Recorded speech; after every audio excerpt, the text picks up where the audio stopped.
What do Las Vegas casinos, spy satellites, and weather helicopters all have in common? Well, they all inspired Eye in the Sky by the Alan Parsons Project. Released in 1982, this track became the group's biggest hit and cemented its place as a cultural reference point for themes of surveillance, deception, and power.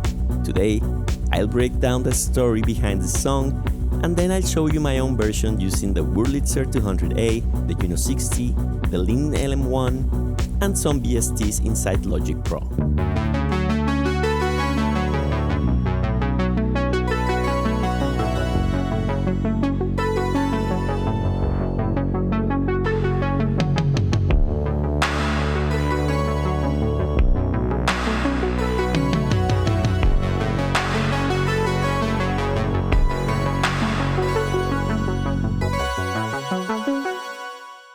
Eye in the Sky came to Alan Parsons' creative partner, Woolfson, in one unusual day.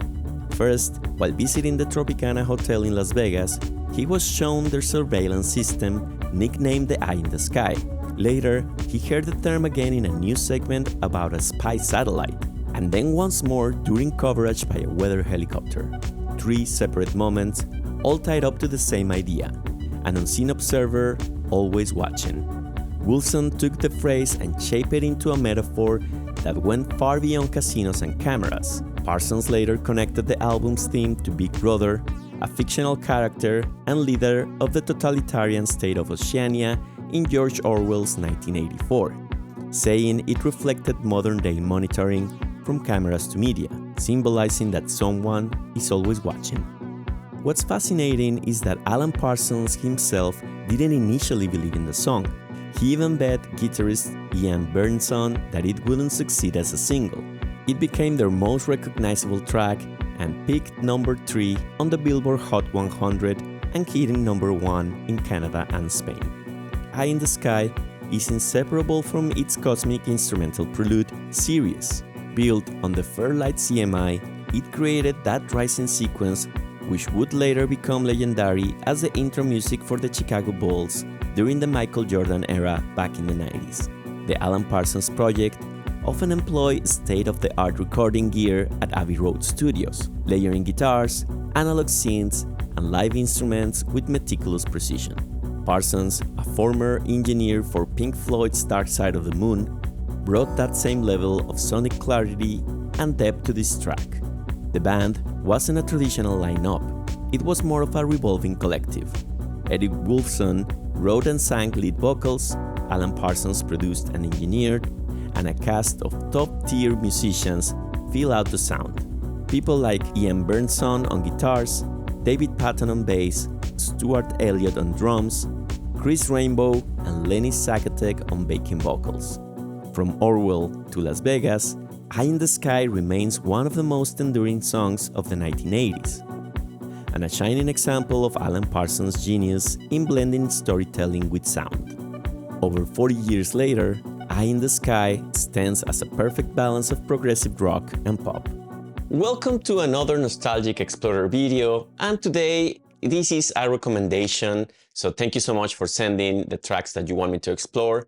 The first time actually that I listened to the song was when I was a kid, and it happens that the neighbors in front of my house, an apartment, I lived with my parents, I was 7 years old in the 80s, and it was a pilot and a flight attendant that they were married. But I remember spending time listening records there because they had a very nice record player that it was not as high as the one that it was in my house.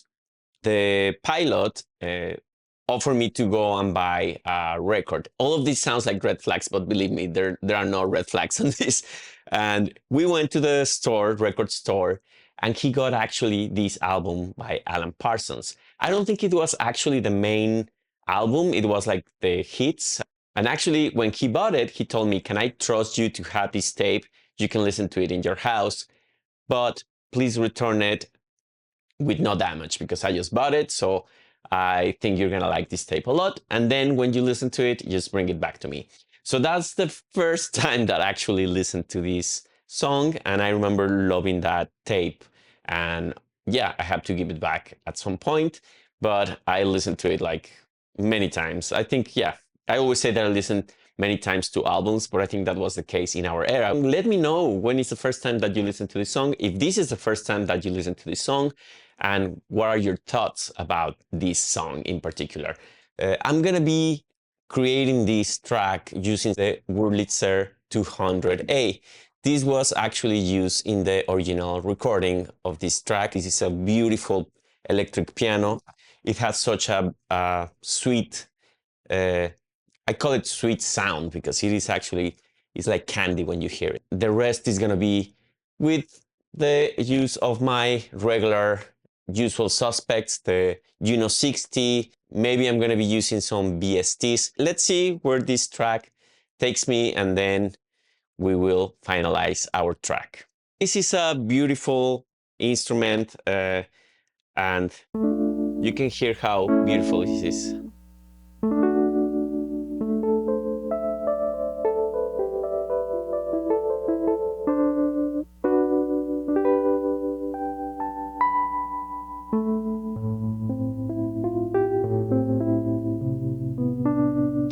I mean, I love this Wurlitzer. I don't know which one is my favorite between this one and also the Rhodes Mark I.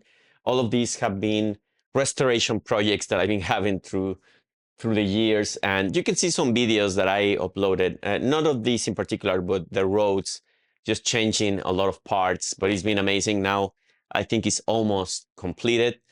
Now I'm gonna start working on this. I just changed the speakers, some things in the legs, and I'm gonna keep upgrading this one. There's a key that is actually loose, it's broken, it seems like. I already got the piece, but I mean, I might do a video about that. Let me know if you want to see a video of how I changed that and see this instrument from the inside. But now we are recording Eye in the Sky, a song by Alan Parsons Project. So I'm gonna start recording the most important part of the song, I think, that is the Wurlitzer 200A. So let's start with our first part.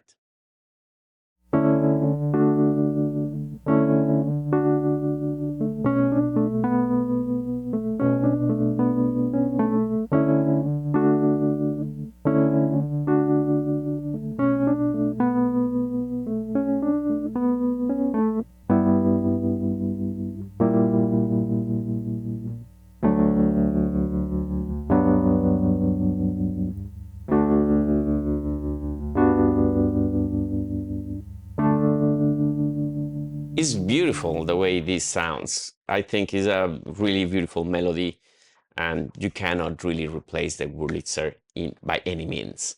Okay, so now for our drums, I'm gonna be using the Linn LM1.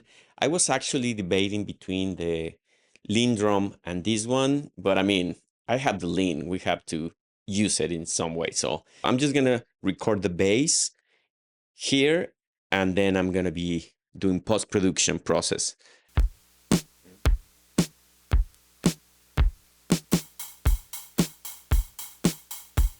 And there is a pad that actually is in the part of the verse, I think the second verse, that it goes a little bit like this. Let's record it.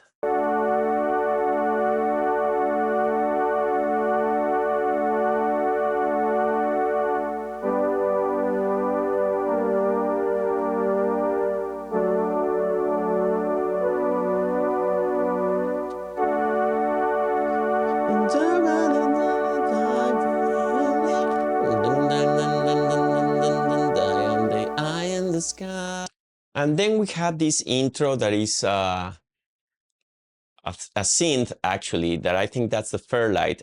And I'm doing this with the Juno-60. I'm still using the patch number 17. And for that, I messed a little bit with the DCO, the LFO, and the BCF a little bit, so I can get a little bit of waveform here. And that's the beginning.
thank you so much for watching. I hope you like this version of Eye in the Sky by Alan Parsons Project.